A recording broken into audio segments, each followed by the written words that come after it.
This is exactly what we've been looking for. This isn't just some random planet, Isaac. They found the source. Our window's coming up. We go now or not at all. I'm seeing mines at 2,000 meters. Targeting computer, spinning up. Here's where the fun begins. We're coming in too hot. Give me a course correction. The plates are shaking loose. We're dropping like a rock. Ah, shit.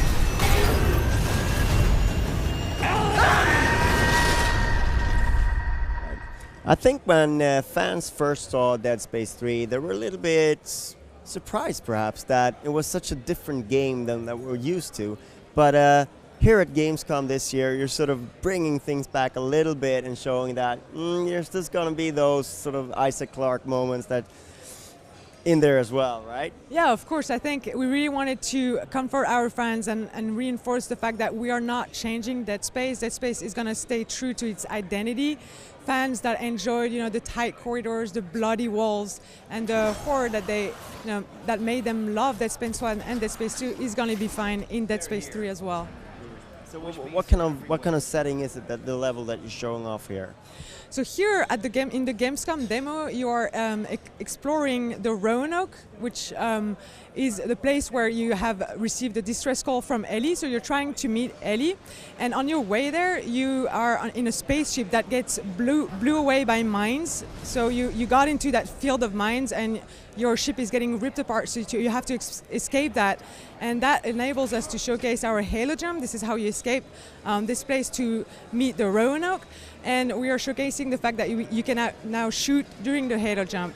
And then the Roanoke is displaying really the original Dead Space gameplay that we were talking a couple minutes ago with tight corridors, dark corners, necromorphs jumping at the players, and also puzzles. So we're really happy to show our fans that everything they loved about Dead Space 1 and Dead Space 2 is going to be in Dead Space 3 as well.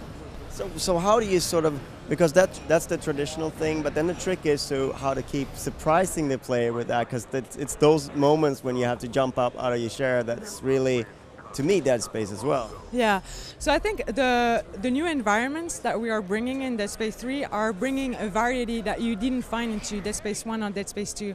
Our new planet, the ice planet To Valentis, brings a whole new level of horror with, these icy condition blizzard that completely obstruct your sight, your ear abilities, so you don't really see what's going on, you can't hear what's going on, so it's a different mechanic for us to bring horror to the player and the thrills. So really capitalizing on that, on top of also, closed environments such as the way station that you're going to find on the ice planet, as well also all the ships that you're going to find in the flotilla. So we're innovating in terms of environments, but also on gameplay.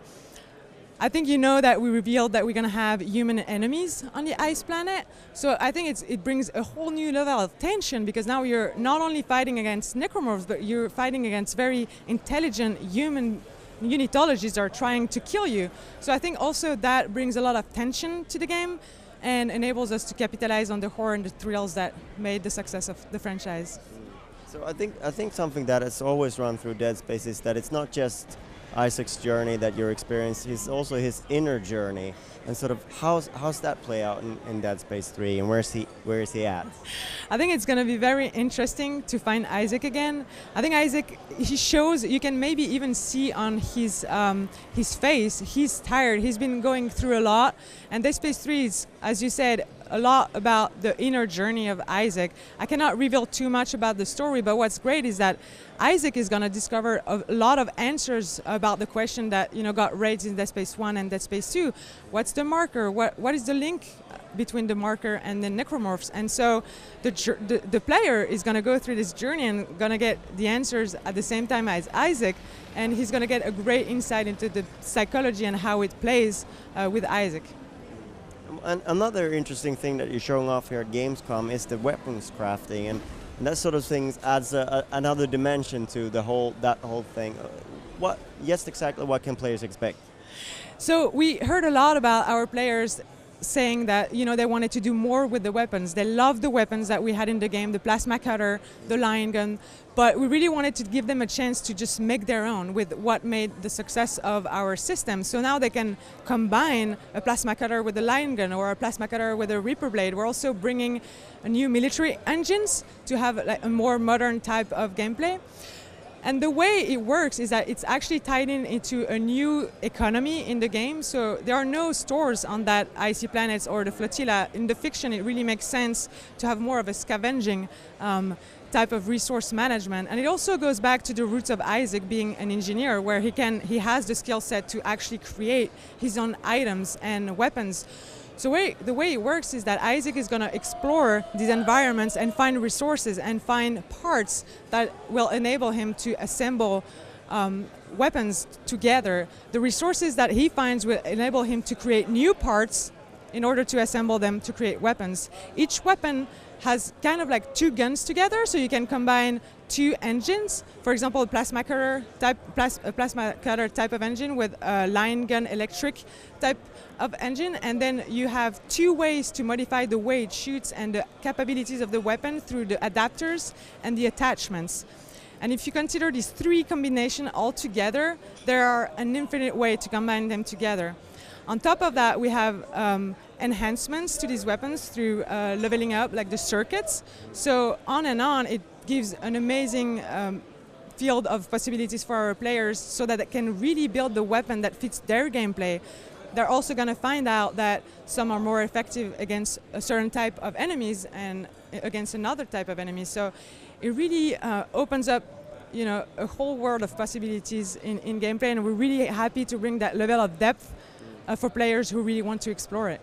And I guess also it's putting even more of a challenge to sort of balance the levels, because the tension of knowing that I only have this amount of ammunition for that gun is going to be even greater if there's so many more options of what kind of gun the player could be using at that point in time. So the way it works in terms of the clips, so the ammo became clips, is that they're actually the same, so that the player really focuses on building the weapon, and the clips actually fit all the guns together. However, he still has to manage his resources in terms of health, stasis, etc. So there's still that level of stress of, do I have enough to survive?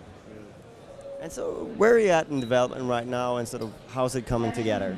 So we're releasing February 5th in North America and February 8th in Europe. So right now we're not yet done, so we have a little ways to go to finish the game and make it even more awesome that it looks today.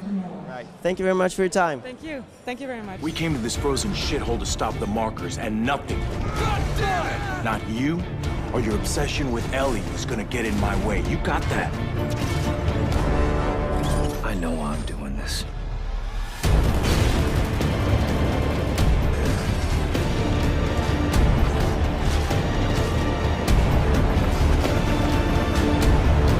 Are you fucking kidding me?